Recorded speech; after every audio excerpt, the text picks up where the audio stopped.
ሚዲያዎች የደበቁን አንድ አስደንጋጭ እውነት አለ። እስራኤልና ኢራን ለሃይማኖት ሳይሆን ለጥቂት ቢሊዮነሮች የደም ቢዝነስ ምድርን ሊያጋዩት ተፋጠዋል።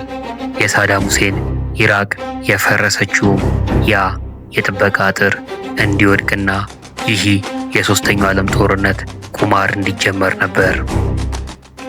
ከቅዱስ ካባ በስተጀርባ ያለውን እውነተኛውን የባሩድና የዶላር ሴራ አሁን እንነግራቸዋለን። ይህ ማልዳ ፖድካስት ነው።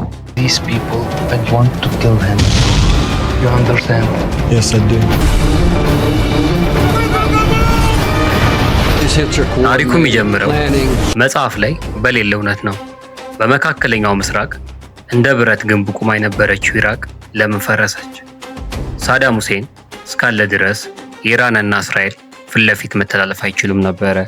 ነገር ግን ለጦር መሳሪያ ነጋዴዎች ሰላም ኪሳራ ነበር። ግንቡ እንዲፈርስ ተደረገ። ኢራንና እስራኤል አይን ላይን ተጋጠሙ። መሃል ላይ የሚገላግላቸው ጠፋ። ኢራቅም ለሁለቱ ባላንጣዎች የጦር መሳሪያ መሞከሪያ ሜዳው ነው። ሚዲያው አይሁድና ሙስሊም እየተዋጉ ነው እያለ ህዝቡን ያደነዝዛል። እውነቱ ግን ባንክ ቤት ውስጥ ነው። ኢራን ኢየሩሳሌምን ነጻ አውጣለሁ ስትል፣ እስራኤል ደግሞ ራሴን እጠብቃለሁ ትላለች።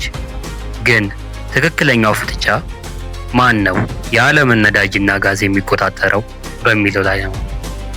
በሃይማኖት ስም የሚነደው እሳት የሚበላው የድሃውን ቤትና የንጹሃንን ህይወት ብቻ ነው።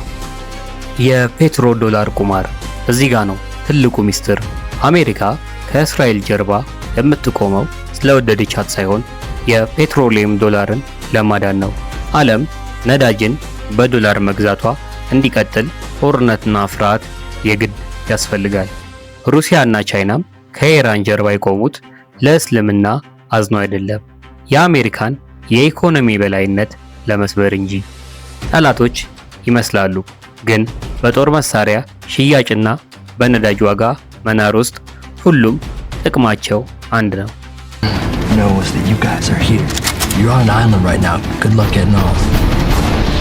ሶስተኛው የዓለም ጦርነት ደጃፋችን ላይ ነው። ለምን?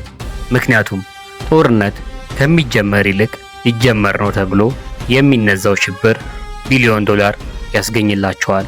ፖለቲከኞች በወርቅ ብዕር ካርታ ላይ መስመር ያሰምራሉ፣ እኛ ግን በደማችን እንሰርዘዋለን። ይህንን ሚዲያ የደበቀው እውነት ለማወቅና ዓለምን በንቁ ዓይን ለመመልከት ማልዳ ፖድካስትን አሁኑኑ ሰብስክራይብ ያድርጉ፣ ቤተሰብ ይሁኑ። እውነቱን ብቻ። ሰላም።